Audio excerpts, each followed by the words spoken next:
একটা মাইয়ার প্রেমে পাগল হইয়া যুবক, খানা নাই, ঘুম নাই, বাড়ি নাই, ঘর নাই, মা চায় না, বাবা চায় না, ভাই চায় না, বোন চায় না। আম্মা জান কয় তুই এরকম কেন করো? সন্তান কয় আমি এমন কেন করি আমি জানি না কেমন করি।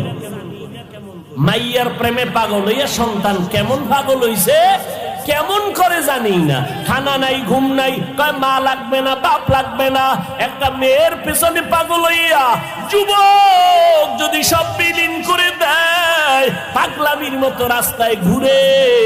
একটা মেয়ে যদি যুবকের জন্য পাগল হইয়া পাগলামি করতে পারে, মা চিনে না, বাবা চিনে না, ভাই চিনে না, বোন চিনে না, কয় মা লাগবে না, ভাই লাগবে না। ও আল্লাহর বান্দা, এটা তো একটা মাখলুক, আর এই মাখলুকটারে যিনি বানাইছেন তিনি আমার খালেক।